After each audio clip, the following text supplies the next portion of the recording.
International relations की दुनिया में एक बयान पूरे ग्लोब पर शॉकवेव भेज सकता है। ऐसा ही हुआ जब डोनाल्ड ट्रंप ने मोदी को लेकर रशियन ऑयल पर बड़ा दावा किया। ट्रंप बोले, मोदी ने मुझे आश्वस्त किया है, इंडिया रूस से तेल नहीं खरीदेगा। ये स्टेटमेंट सीधा इंडिया रूस यूएस ट्रायंगल के केंद्र में जा लगा। हेडलाइंस भड़की, पैनल बहसें शुरू। सवाल एक, क्या इंडिया ने सच में यू टर्न लिया? व्हाइट हाउस से आया बयान, टोन कॉन्फिडेंट, समय शब्द टुडे विवाद का केंद्र बना। ट्रंप ने कहा टुडे, उन्होंने एश्योर किया। फोकस तुरंत नई दिल्ली पर, क्या यह पॉलिसी शिफ्ट वाकई हो चुका? क्योंकि ऐसा कदम इंडियन स्ट्रेटेजिक ऑटोनॉमी का संतुलन बिगाड़ सकता है। ट्रंप ने दावे को यूक्रेन युद्ध रोकने की नैतिक अनिवार्यता से जोड़ा, पर यह मसला सिर्फ बैरल्स का नहीं, पूरी एनर्जी सिक्योरिटी का है और ग्लोबल पावर प्ले, जहां हर शब्द, हर विंक महंगा पड़ता है। महीनों से इंडिया कहता आया है, सस्ता तेल, स्थिर कीमतें, जनता पहले। अमेरिका के साथ सावधानी, रूस संग निरंतरता, टाइटरॉप वॉक जारी। ट्रंप का दावा इस संतुलन पर पत्थर की तरह गिरा। क्लैरिफिकेशन जरूरी था। सवाल, सीक्रेट पैक्ट या पॉलिटिकल प्रेशर? जवाब तय करेगा नैरेटिव। चलिए दावे, तथ्य और असर तीनों पर रोशनी डालते हैं।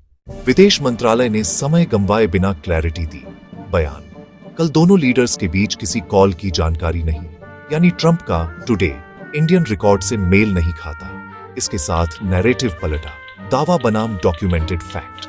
हेडलाइंस ने साफ लिखा, इंडिया ने कॉल से इनकार किया। एमईए ने दोहराया, भारत तेल गैस का बड़ा आयातक है। लक्ष्य 2, स्थिर कीमतें और सुरक्षित सप्लाई। ऊर्जा सोर्सिंग ब्रॉड बेस्ड है, किसी एक सप्लायर पर निर्भरता नहीं, यानी निर्णय मार्केट कंडीशंस और नेशनल इंटरेस्ट पर होंगे। यह स्ट्रैटेजिक ऑटोनॉमी की साफ मिसाल है।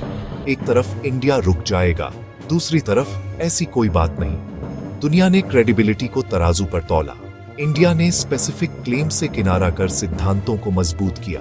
Master stroke. संदेश, फैसले संप्रभु होंगे, समय और शर्तें हमारी। बहस थमी नहीं, पर पिच बदली। अब बात डेटा और इकोनॉमिक्स की। आगे ground reality, import volumes, discounts, settlement issues. चलिए हार्ड डेटा से परतें खोलते हैं।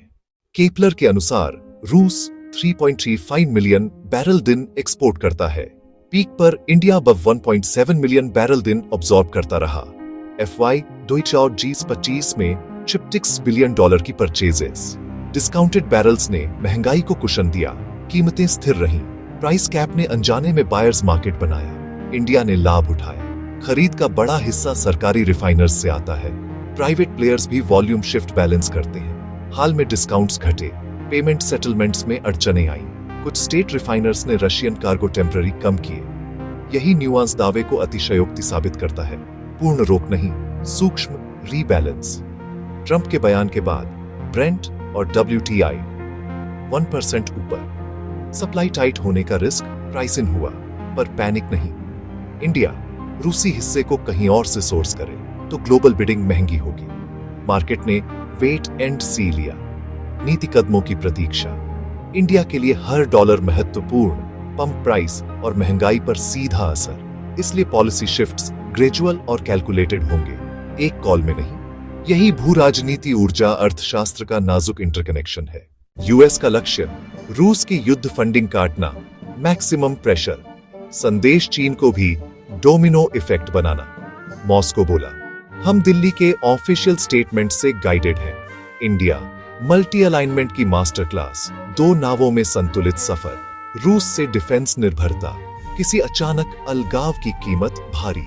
पॉलिटिकल सिग्नलिंग और वास्तविक पॉलिसी, 2 अलग ट्रैक। यदि यूएस से ऑयल बढ़ेगा भी, यह कमर्शियल नेगोशिएशन होगी, सरेंडर नहीं। इंडिया वहीं से खरीदेगा जहां शर्तें बेहतर, यही नेशनल इंटरेस्ट है। कोई भी बड़ा बदलाव चरणबद्ध, कॉन्ट्रैक्ट्स, लॉजिस्टिक्स, कीमत, सब जुड़ा। इसलिए हेडलाइन से आगे देखें, facts, figures, official texts. Bottom line, India के फैसले दिल्ली में होंगे, 5.4 बिलियन लोगों के हित में। ट्रंप का नैरेटिव एग्जैजरेशन के करीब, पॉलिटिकल थिएटर संभव। एमईए का डिनायल क्रिस्टल क्लियर, सिद्धांत समान रहे। स्ट्रेटजी, डाइवर्सिफिकेशन, स्टेबिलिटी, अफोर्डेबिलिटी, इसी पर अडिग। इंटरनेशनल पॉलिटिक्स में शोर बहुत, सच्चाई न्यूआंस में छिपी होती है। खबरें सोच समझकर पढ़िए। डेटा, स्रोत, संदर्भ पर भरोसा कीजिए। आप क्या सोचते हैं? कमेंट में बताइए। देखने के लिए धन्यवाद।